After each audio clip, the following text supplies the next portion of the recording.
My name is Emily Carter. I am 29 years old. And for as long as I can remember, I was known inside my own home as the dumb one. Not as a joke, not in a light way. It was a label that quietly followed me through every stage of my life. Before we get into this, if you are new here, please take a moment to like and subscribe. And while you are at it, drop a comment telling me where you are watching from and what time it is where you are. I love reading those. Let me take you back to my family. In my family, success had a favorite child, and that was my sister, Miranda Carter. She was everything my parents proudly showed off to relatives and friends. Straight A's, leadership awards, a scholarship to Harvard already in her hands, and a future my father spoke about like it was already guaranteed greatness. And then there was me. The one they stopped expecting anything from.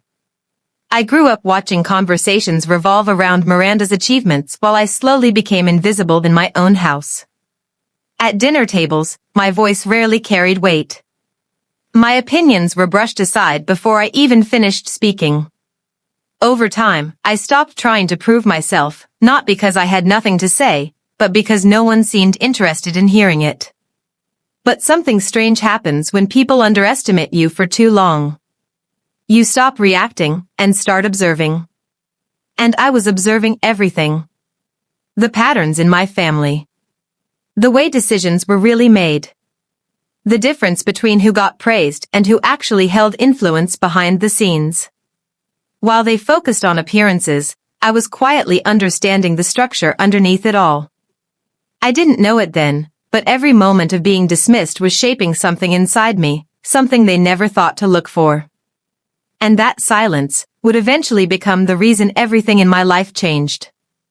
It happened at my sister Miranda's graduation party.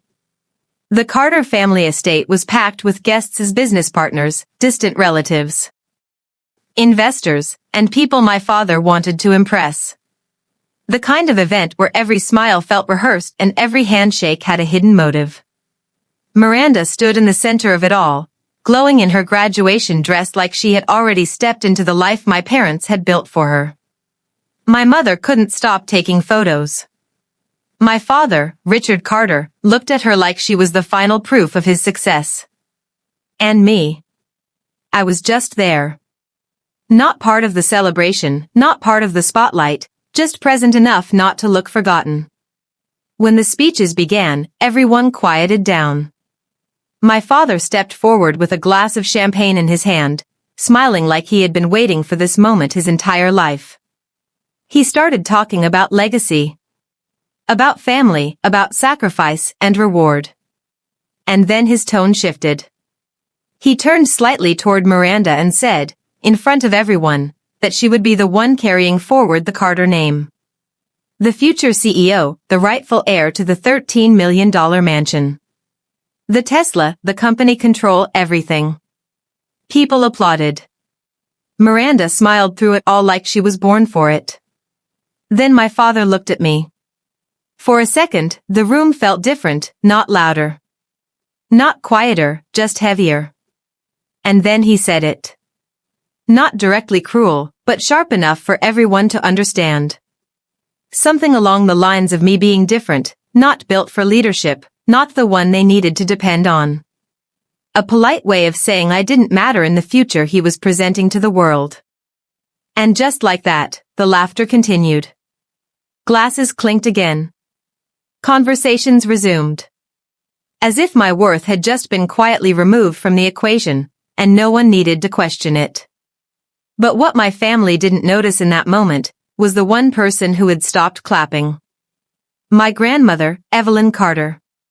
She wasn't smiling. She was watching. Not me. Not my father. The entire system they thought was already decided. And that night, something shifted in a way none of them understood yet. After the party, the house slowly emptied, but the energy of what had been said still stayed in the air like something unfinished.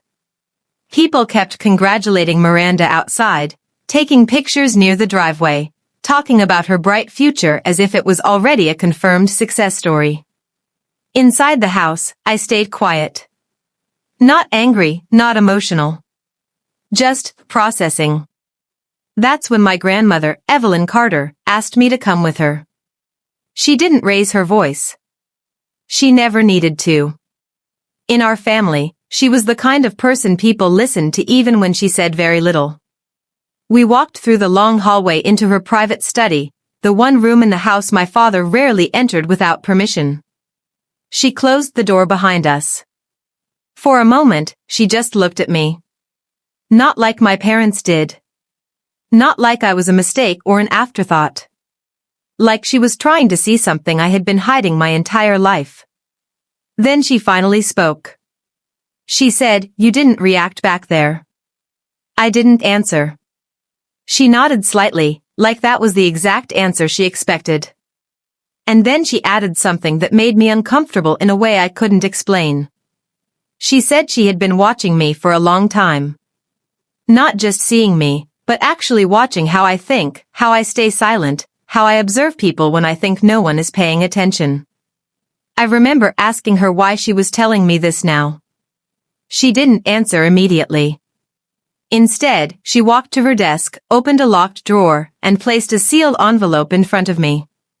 Her voice stayed calm when she said, "Because tonight wasn't the beginning. It was the trigger." And in that moment, I realized something I had never considered before. My grandmother hadn't been distant. She had been preparing for something. I remember staring at that sealed envelope on my grandmother's desk without touching it. It didn't look dramatic, no markings, no warning signs, just a plain legal envelope that somehow felt heavier than anything I had ever held in my life. My grandmother, Evelyn Carter, didn't rush me. She just sat across from me like she already knew I was trying to understand whether this was real or just some emotional moment after the party. Then she said something simple. "Open it when you're ready. But understand this, once you do, you won't be able to pretend you don't see things clearly anymore." That sentence stayed in my head longer than anything else. I finally opened it. Inside were legal documents, pages of structured text, signatures, financial terms I didn't fully understand at first.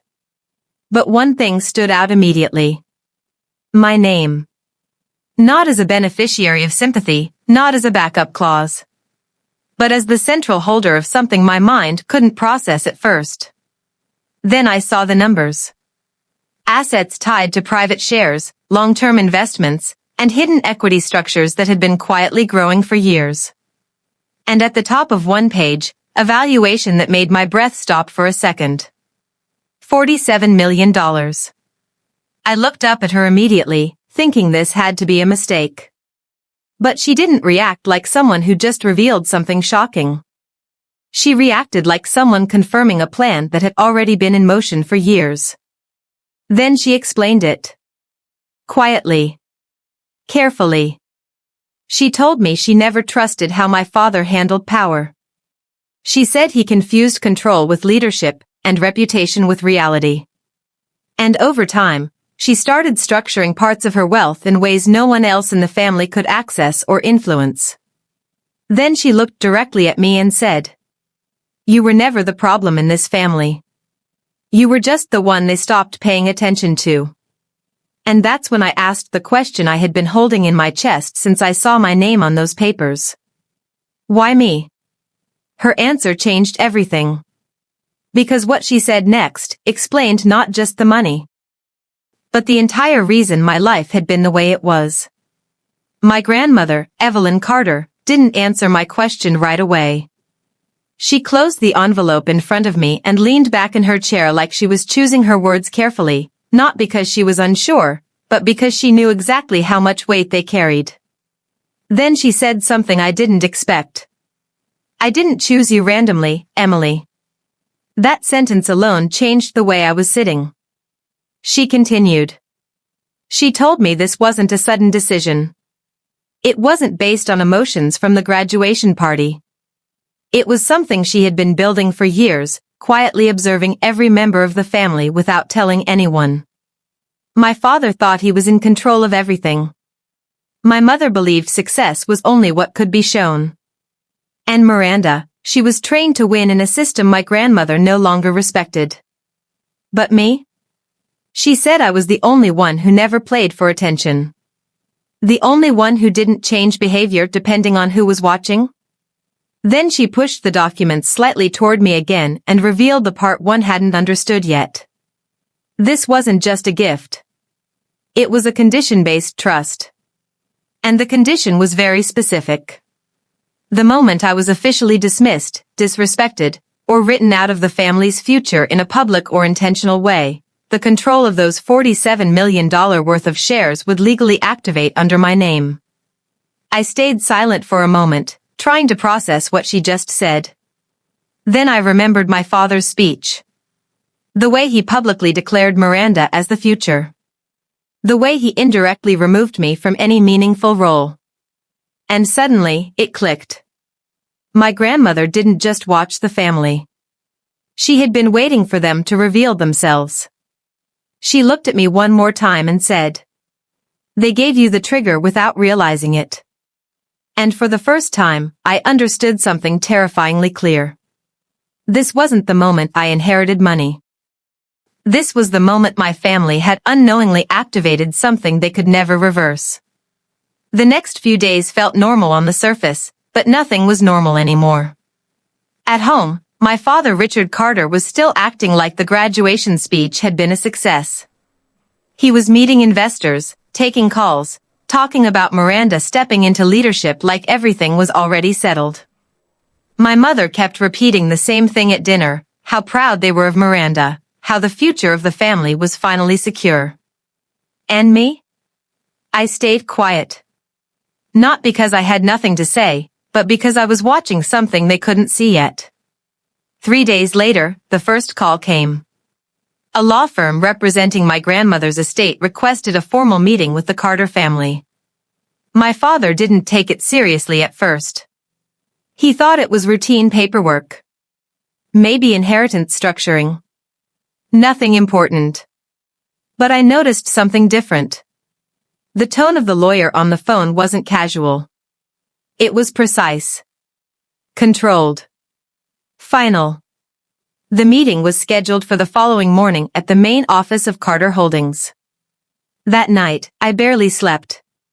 Not because I was scared, but because for the first time, I wasn't confused anymore. Everything was already in motion. The next morning, the entire family arrived at the office.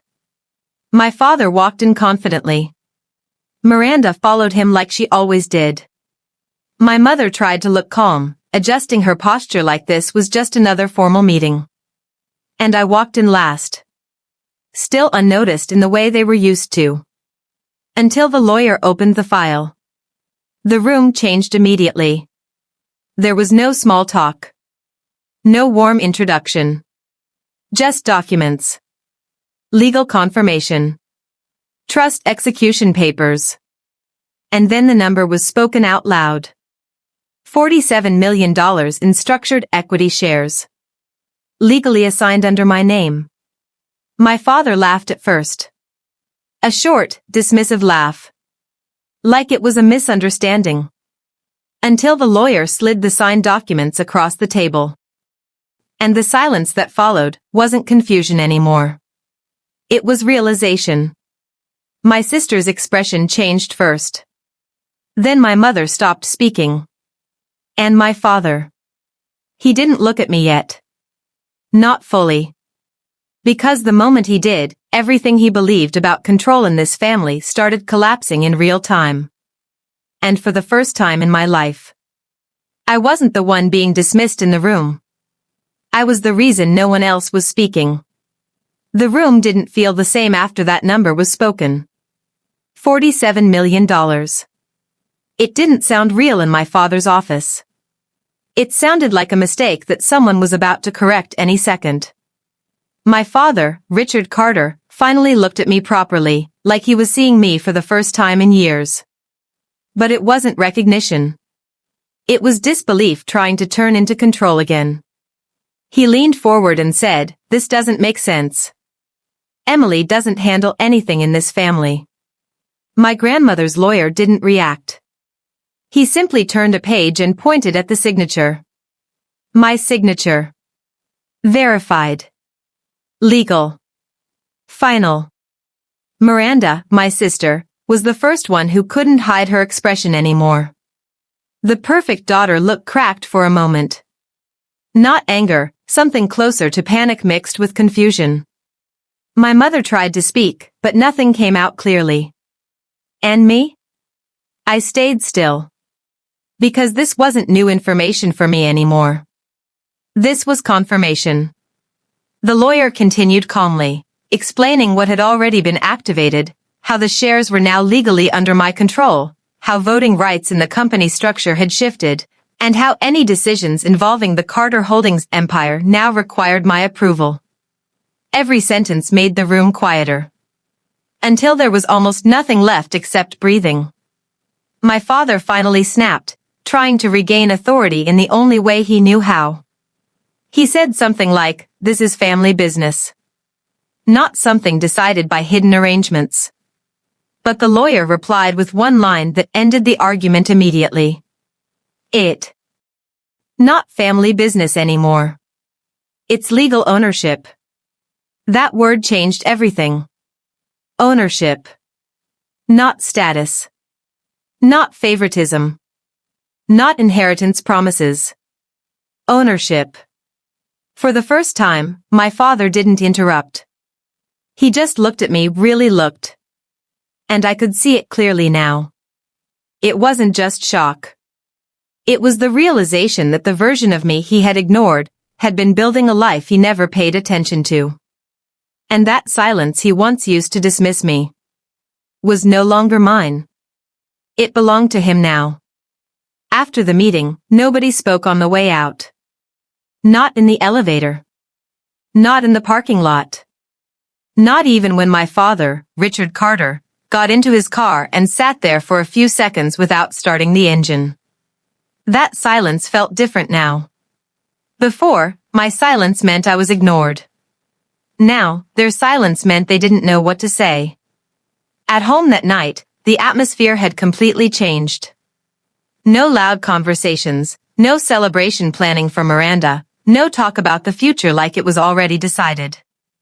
Just uncertainty sitting in every corner of the house.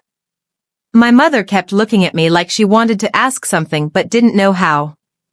Miranda stayed in her room longer than usual. And my father? He didn't come out for dinner. For the first time in my life, I wasn't being treated like someone who didn't matter. I was being treated like someone they suddenly didn't understand. The next morning, I found my father in his study. He didn't look angry. That was the strange part. He looked unsettled. Like someone who had built a system his whole life and just discovered a part of it was never under his control. He finally spoke to me directly. Not the usual tone.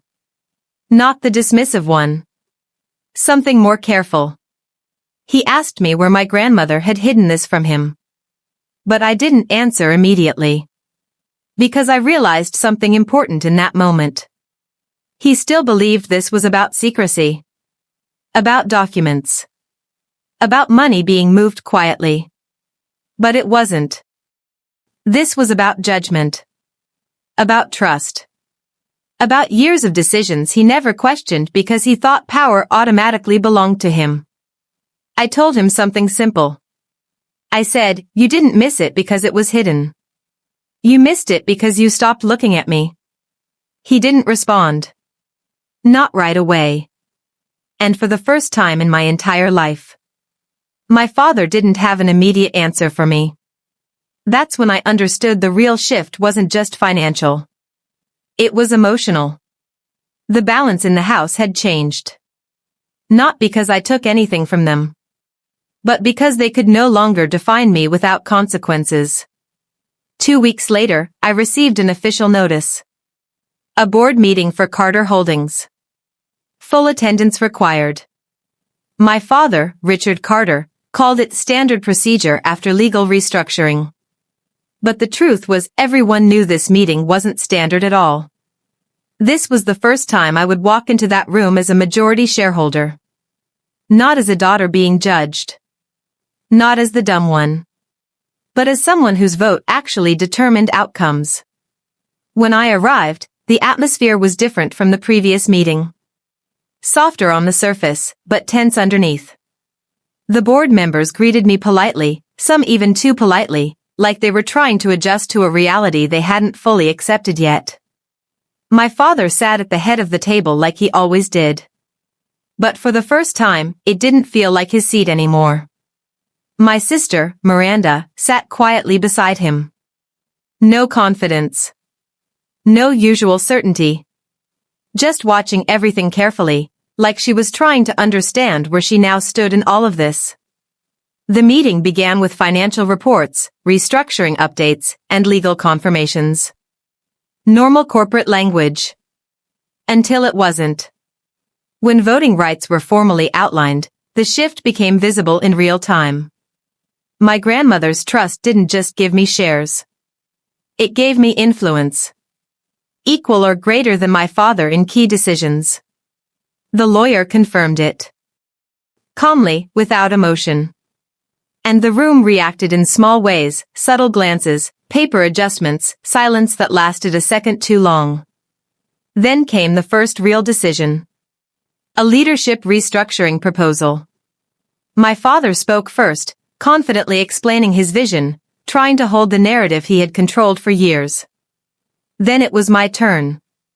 Everyone turned toward me. And for the first time, I didn't feel small in that room. I didn't raise my voice. I didn't argue. I simply said I didn't agree with continuing decisions based on legacy assumptions instead of performance and structure. No emotion. No drama. Just clarity. And that was enough. The vote began. One by one. The room wasn't loud. But it was heavy. And when the final count was read, it was no longer unclear who influenced the direction of the company. My father didn't react immediately. Not because he didn't care. But because something he had always relied on, certainty, was gone. As people left the room, I caught him looking at me again. But this time, it wasn't disbelief. It was something closer to realization. Not about losing power. But about never truly understanding where it had been shifting all along. And I finally understood something too. I didn't take anything from him. I just stepped into the space he never thought I belonged in. After the board meeting, everything in my life changed, but not in the way my family expected. People assumed I would take control, start making aggressive decisions, or turn the company into a battlefield of revenge. But I didn't.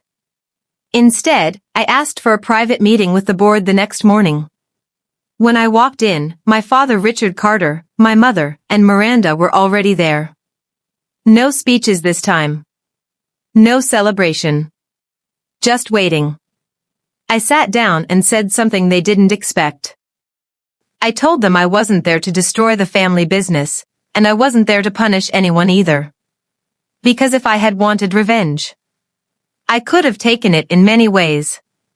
But that wasn't what my grandmother, Evelyn Carter, had actually built this for. It was never about control. It was about clarity. I explained that I would be restructuring my role, not to dominate the company, but to remove myself from the toxic expectations attached to the Carter name. There was silence in the room. My father looked confused, like he couldn't process a version of me that wasn't fighting him. Miranda looked unsure for the first time in her life, like the system she had trusted was no longer as stable as she thought. And my mother just stared, quietly realizing that the family structure she had protected for years was no longer holding the same weight. Then I made the final decision. I stepped back from day-to-day involvement in the company. But I didn't walk away empty. I retained full legal ownership of my shares, and ensured the company would now be run by professionals based on merit, not inheritance bias. For the first time, the Carter legacy wasn't about one family controlling everything. It was about structure over pride. As I stood up to leave, my father finally spoke. Not as a CEO. Not as a leader. Just as a man trying to understand what went wrong. But I didn't have anger left in me anymore. Only clarity.